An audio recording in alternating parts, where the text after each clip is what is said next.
Welcome all. So, in the previous class, while initiating the discussion about the risk analysis and the capital budgeting proposals, now we will be talking about the the next part or the next important component of this particular topic, the risk analysis, is the sources and perspective of risk. Sources and perspective of risk, that from where the risk comes, what causes the risk to the investment proposals, capital investment proposals, and how to deal with that. Because if you know the source of the risk, then we can probably try to find out the remedies also, that yes, if this kind of the risk comes, I will deal with this risk this way, and if that risk comes, I will deal with the risk that way. So, yes, first we have to try to find out the source of the risk and type of the risk, and then once we know the source and the type of the risk, we can try to find out the remedies, ways and means also how to deal with that risk, right. So, first let us try to know about the sources of the risk, and when you try to know about the sources of the risk, these are the 5 important sources which cause the risks to the capital investment proposals, like project specific risks are there, then competitive risks are there, then industry specific risks are there, market risks are there, and then we have the international risks, right.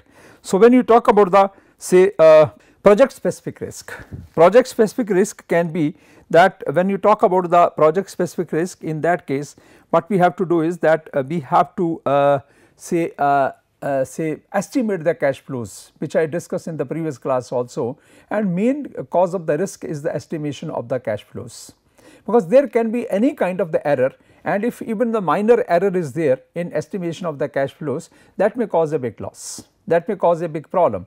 So, in the say project specific risk, major source of the risk is, major cause of the risk is the cash flow estimation, because in both ways when you estimate the say investment we are going to make in any project, whatever the investment we are anticipating or we are planning, that may be not up to the mark. So, or cannot be correctly anticipated or estimated.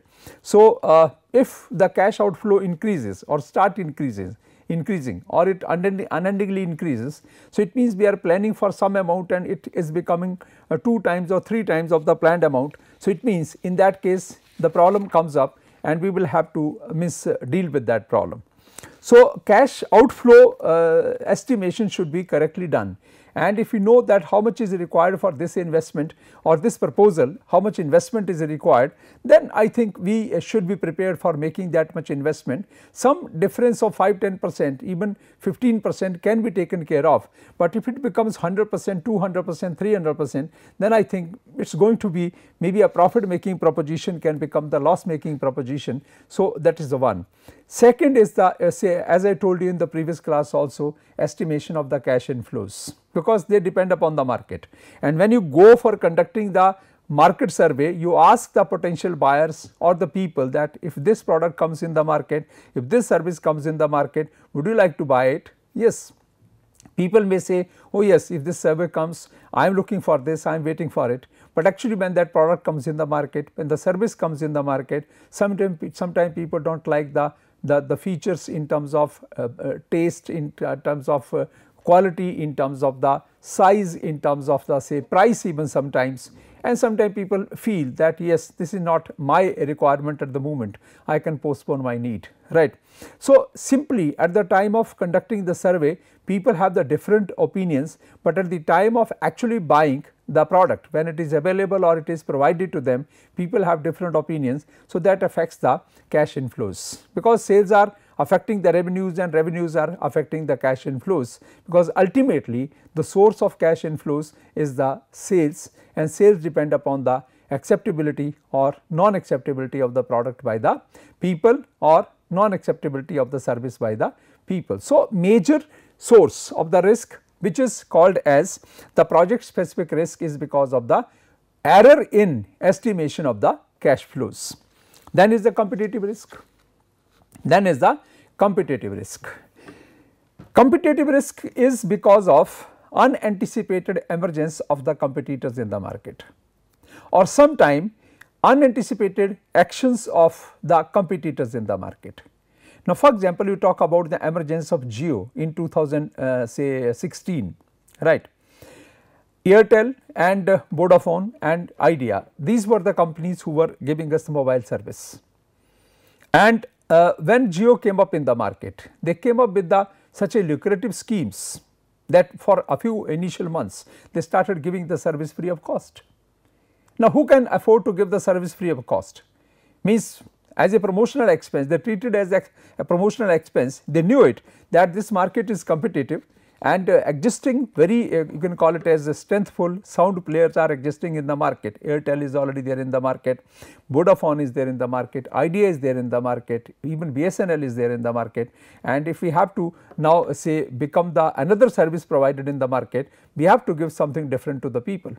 So, with the emergence of the Jio or with the entry of the Jio, Reliance Jio in the market, you see that even it was a time we have seen that we were being given the 1 GB or 2 GB or 1.5 GB data for 300 rupees, and we were very carefully using that data, that we were when using it for some internet this surfing, and we see how many MBs of the data we have used. But today is the time when you get how much? You get say 1.5 GB data per day, 1.5 GB data per day, and the price you are paying is somewhere 300 to 400 rupees. Right. So, the telephone expenses, your mobile expenses have say significantly fallen, and though this has created the problem for the existing telephone mobile service providers, but Jio had to adopt this strategy for say making their presence in the market, for entry in the market. So, in the one sense it was a win-win situation for the users of the mobile services, but it was a very pathetic situation, a pathetic state of affairs for the existing mobile service providers or the companies who were into this particular sector. So, that as a result of that, to deal with this competition or to sustain in the market, Idea and Vodafone had to move into say for forming the joint venture. Now, they are a one company, because they thought that the competition coming up from the Jio in the market, it will not be possible for them. Vodafone means it is a multinational company, UK based multinational company, but they also could not stand with the competition, and they had to find out a strategy. So, who had anticipated that Jio will come? Means nobody even thought about that Jio will come in the market, and when they will come to the market, they will come this way, in this big way, that means it will create a problem. It was a challenge to Airtel also, who is the leader in the mobile telephony market. It was a challenge to them. Even for some period of time, Airtel turned into a loss making business, or maybe the loss making company from the profit making company. Even today the profit of the Airtel is not very high. So, these changes take place in the market. Another very good example I would give you here is that if you go back little in say 1908, 99 or 2000s, in the electronics segment in India, only two names were there, Oneida and Videocon, right. Means people used to think about that if I am able to own a Oneida color TV, I am really going to be a different person in the society. And even the say advertisement of the say Oneida products was something like that, it is the neighbors envy honors pride, right. They were using, this was the punchline of Oneida, neighbors envy honors pride. So, it means people used to consider at that time to buy a Oneida product, and it was a proud moment for the people when they used to acquire a Oneida product. But where is Oneida today? Where is Videocon today? There was a time till even 99, 2000 I would say, they were having the 45% market share in the electronic segment. Means almost half of the market was with these two companies, and today their market share is just 1%, 2%. So, it means who has anticipated that competitors' actions will be creating so serious problems, that in case of electronics market, just I am talking to you, is that the idea your say your Oneida and Videocon, who were the leaders in the market, they are completely removed from the market by these Korean and Japanese companies. Samsung and LG, two Korean companies, and Sony from Japan.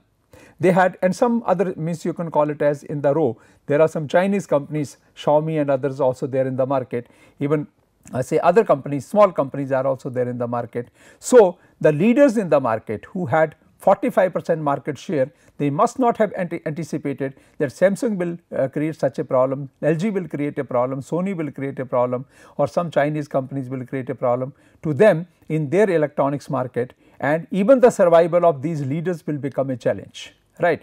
But it happened in the market. So, it means it is if it comes at the later years, for example, Onida had already say recovered the investment, they had already made sufficient profits and they had already crossed that threshold level, then there is no problem.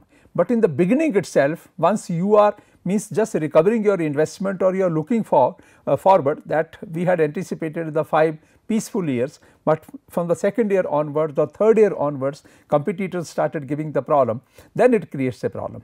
So, it becomes a very serious challenge, means the competitive risk becomes a serious challenge for the firms who are new in the market. If they are established firms in the market, market shares may keep on dwindling, like sometime it goes up, sometime 1-2% goes down, then it does not make a difference. But means Airtel, your say Idea, your Vodafone could sustain in the market because they were already established player in the market, right. But if a new player comes in the market, for example, there was one company Uninor that could not sustain in the market, they had to sell off the business. There was the Tata Tele Services. So, there say Docomo was the service from the Tata Tele Services that could not sustain the market, they had to go out of the market, and that all happened because of the risk caused by the competitors. So, competitive risk is the another risk which is sometimes even never anticipated and can create the serious problems. So, we have to be very careful in analyzing those risks. Then third risk is the industry specific risk. Third risk is the industry specific risk, that sometimes the industry as a whole gets negatively affected. Say now you talk about these days, there is a hue and cry with regard to the plastic industry.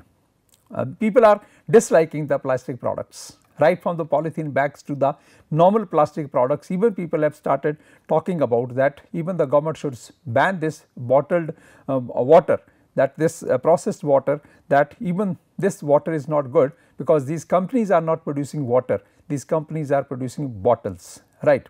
So, means huge output of these, huge manufacturing or maybe sale of these plastic bottles is there, and people have started rejecting it. So, means there was a time when polythene bags were, manufacturing of the polythene bags was supported by the government, right. Even the unemployed youth through the district industry centers were provided the loans also, financial assistance also. They were asked to establish the polythene bags manufacturing units, and they were even assisted by the government to buy the unsold product, because output from even a smallest say capacity, plant capacity of manufacturing the polythene bags is so high that even after selling huge sale in the say part of the production in the market, some production remains unsold, which sometimes at that time government had to assure the people that if you are not able to sell your 100% production in the market, we will buy it from you, right. And today you see that how the say plastic industry scenario is. People are rejecting the products. We have realized it that plastic is not good for the health, plastic is not good for the environment, plastic is not good for the ecology. So, whole industry is under scanner now, right. It's a whole industry is under the threat. So, it means now the people who are into the plastic products manufacturing business, they must have started looking for the alternatives, because they know it that certainly is going to be a problem. Another important thing could be that, for example, now these days we are talking about the say electrical cars. Now they are coming in the market, and means many companies have already launched the vehicles, and some are testing them. So it may be possible that today oil and this gas industry, which is the fossil fuel industry, I would say petroleum industry, which is means they are making dollars, they are making huge sales, entire world is depending upon the Middle East countries. But a time may come that this product is not required, this product demand for this product may be even maybe cut down to half or maybe sometime 25%, because all your transport vehicles will be running on the electrical this fuel or the electrical power. So anytime the things may change, and when things may change, then certainly what happens, your sales decline. When the sales decline, revenues decline, your everything, your total cash flow statement gets disturbed, your balance sheet gets disturbed. even the well functioning organizations initially become sick and then later on they have to be closed down or they have to be liquidated. So, industry specific risk is always there, which I think people cannot very easily anticipate. To some extent we can anticipate by the budget of the government. Every year when the budget is presented, then the government gives some signals, some hints, that budget documents of the government give some signals, some hints to the people that which are the sectors, which are the industries going to be supported by the government and which are the sectors are not going to be supported. So, it means government policy to a larger extent can help us to anticipate, to find out that how the market will behave and how the industries will get affected by the government policy. That may be the one indication, or sometimes you can study and you can evaluate the performance of different industries by say studying the international trends, that in the other countries which are the industries now coming up or being supported or being appreciated, and which are the industries or the products in the industries are getting discouraged. So, we should move into that area which has the future, which is the time, especially when we are going to start a new investment process and we are going to be a new entrepreneur in the market, we are going to have a startup in the market, or we are going to maybe even an existing firm going to add up a new facility. So, we should be very careful that future of that industry should be secured, or the industry specific risk should not be creating a problem. Then we talk about the next is the market risk. Market risk I have already talked to you in the previous class also. We call this risk as a you call it as say systemic risk, right.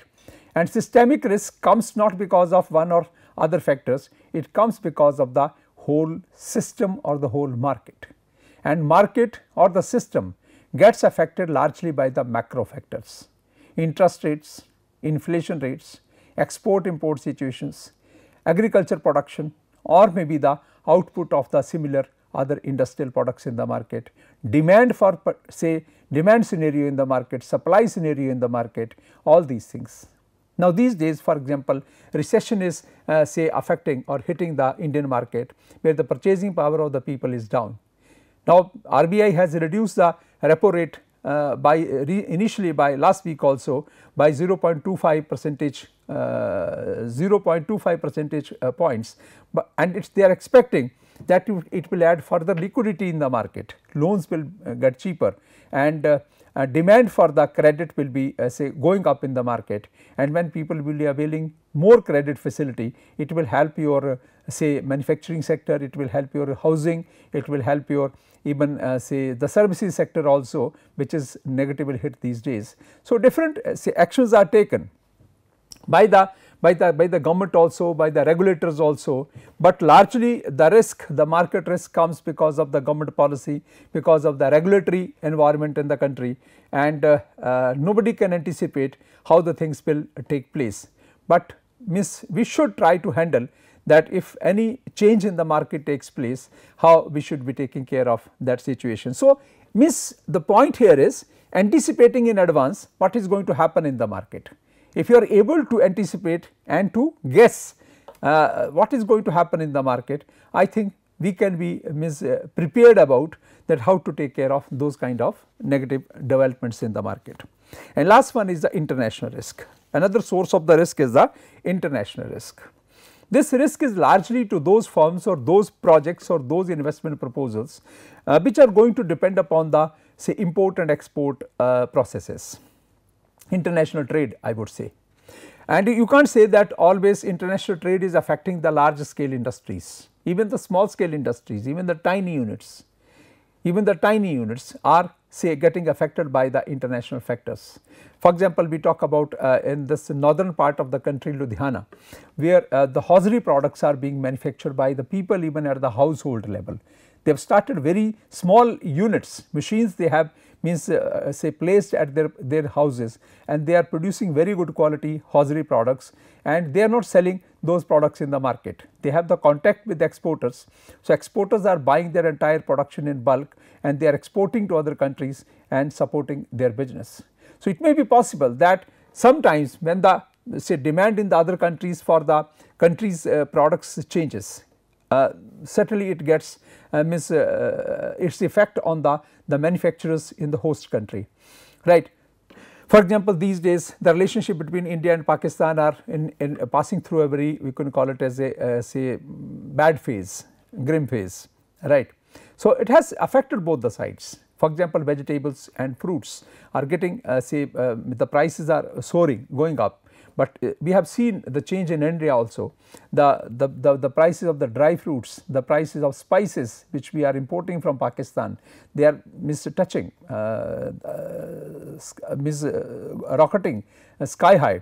So, it means when the relationship with any two countries improve or get worsened or deteriorated, it affects.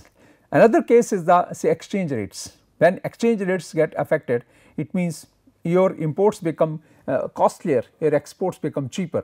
Similarly, say for example, in case of the rupee dollar exchange rates.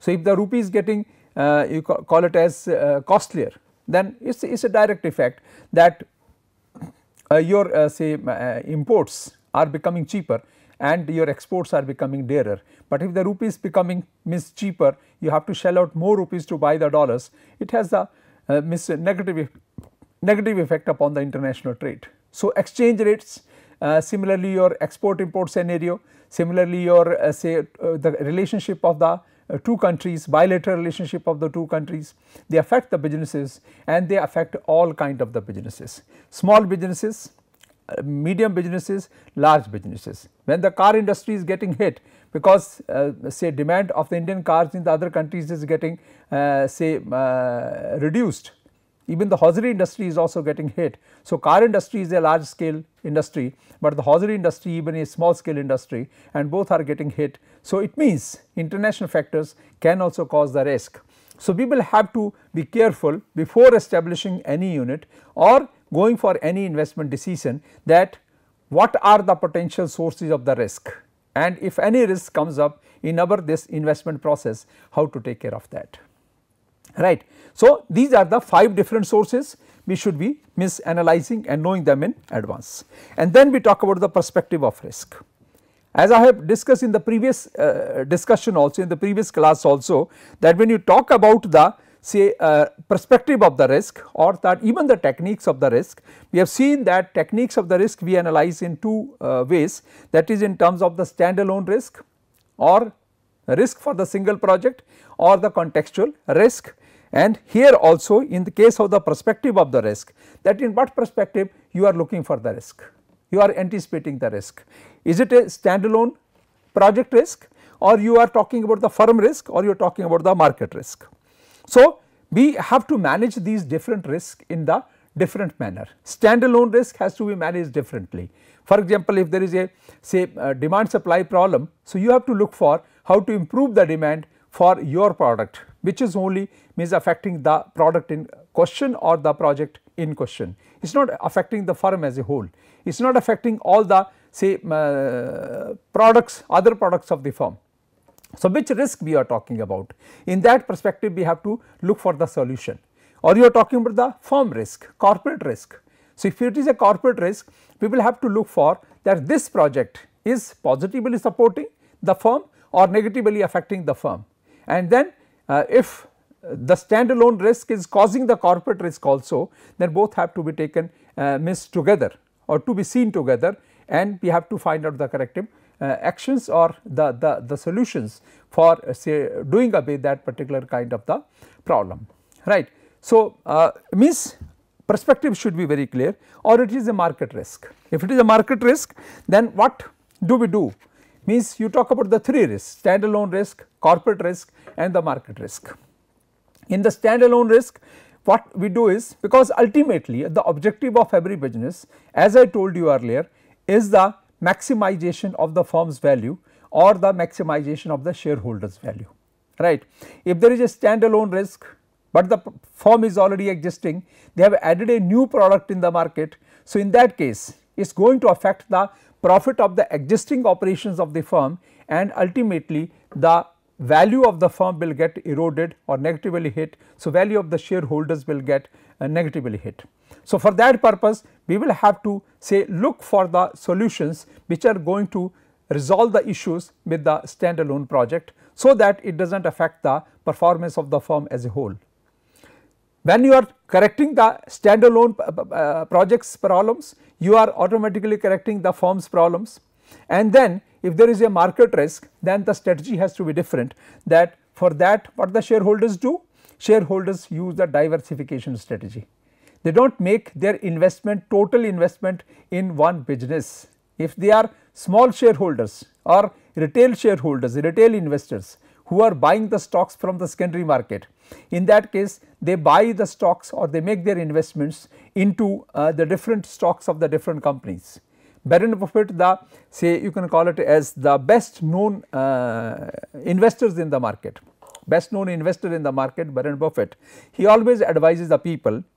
He says two things. One thing is that you do not put all your eggs into one basket, one, and second thing is you take risk, because without taking risk you cannot grow in the market, but always take calculated risk. So, calculated risk and not putting all your eggs into one basket can be the two strategies to deal with the market risk. So, diversification investors do, so that the loss in one say company's stocks can be made good by the profit in the other company's stocks. So, depending upon the perspective, we have to find out the resolution or the way out, the remedy of the problem. So, different three types of the contexts are there, different three types of the perspectives are there, and different three kind of the solutions we have to find out, but we should be knowing the perspective in advance. We should be knowing the say the context in advance, and if we know it, that from where the potential risk is expected to come, we are prepared to deal with that. So, this all is very important and is required to be known in advance, so that we can take care of the risk which is going to affect the firm negatively in the market. Then we now move forward to the next part, and now we start learning about the techniques of taking care of or dealing with the standalone risk. First we will deal with the techniques of the standalone risk, then we will move to the say techniques of the corporate, handling the corporate risk, and as I told you, the market risk we will talk more about the market risk by we will discuss the cost of capital approach or the cost of capital topic, right. So, now we move to the different techniques of dealing with or handling the say or analyzing the say standalone risk, and the first technique is sensitivity analysis. First technique is sensitivity analysis. Now, what is the sensitivity analysis? We have seen that in the previous slide we have seen two techniques are there. Majorly there are two techniques. One is the sensitivity analysis, another is the scenario analysis. In the sensitivity analysis, we try to find out how the project is sensitive to the different variables which are going to affect the cash flows of the project. How sensitive the project is, how sensitive this investment proposal is towards the different variables which are going to impact the cash flows of the product of the project.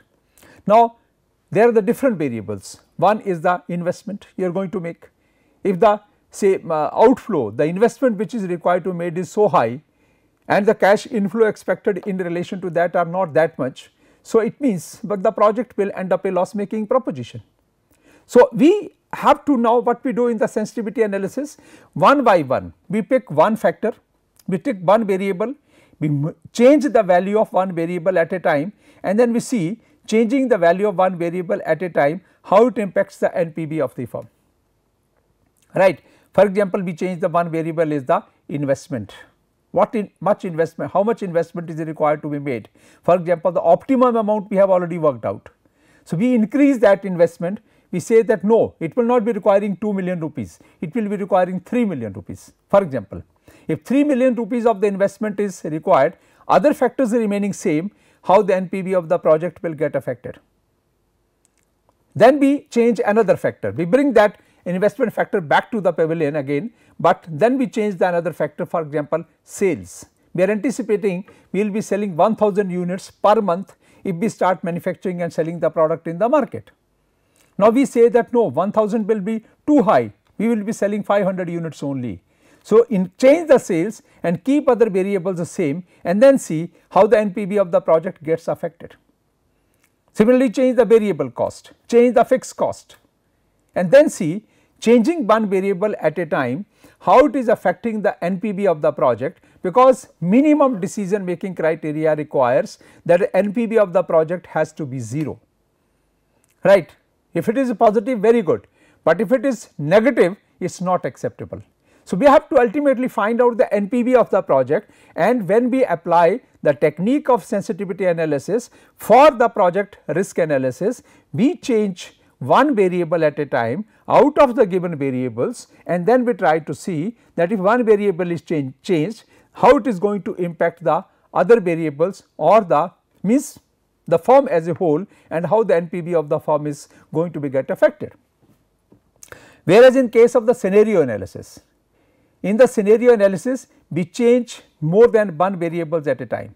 We do not change only one variable, we change more than one variables at a time, and then we see that, for example, your investment is becoming higher than anticipated, your sales are getting lesser than anticipated, your fixed cost is going up more than the anticipated, your variable cost is say going up more than the anticipated. So, you will create 3 scenarios in that case. Pessimistic scenario means optimistic was already created, because when we have prepared the DPFR, we have created some estimates, some situation, we have already calculated NPV, and that scenario is called as the optimum scenario, right. Most optimum, or the you can call it as the optimistic, not optimistic, I would say the optimum scenario or the most likely scenario, right. But then you create 2 more scenarios, one is the most pessimistic scenario and then one is most optimistic scenario, and then you try to see that if we create these 3 scenarios, if there is most likely situation in the market, we have already anticipated, we have already done the calculations, and we have already found out how much NPV will be there, and that is why we are taking the decision of making this investment. But if the pessimistic scenario comes up in the market, then what is going to happen? Should we still go for the investment, or if the optimistic scenario happens, how positively it is going to affect the firm? So, all these factors we have to bear in mind in case of sensitivity analysis. Change the variable, only one variable at a time, and see the impact on the whole of the firm's performance and see how the NPV of the firm behaves. In case of the scenario analysis, you change more than one variable at a time and then see how the whole firm's NPV behaves and how, say, the cash inflows and cash outflows get affected, and how we can deal with that situation. So, these 2 techniques are very you can call it as prominently used in the risk analysis of the capital budgeting process, and say on the basis of sensitivity analysis and on the basis of scenario analysis, say many decisions are taken and finalized, and a risk element which is associated to any investment proposal are say anticipated in advance. So, how we can apply the sensitivity analysis, how we can apply practically the scenario analysis? I have got some some problems which are done here. We have already anticipated the problem, we have the solution here. So, we will discuss that in the next class, and similarly we will do for the scenario analysis also. So, one say anticipated problem, or maybe a problem like the one anticipated problem in case of the sensitivity scenario or the break even analysis we will do here, and then later on at the end of this say fundamental or conceptual discussion, I will do some problems so that you can learn practically how we can analyze the risk associated to the capital budgeting proposals. That this all sensitivity analysis and scenario analysis and the practical problems associated to that I will do in the next class. For the moment I will stop here. Thank you very much.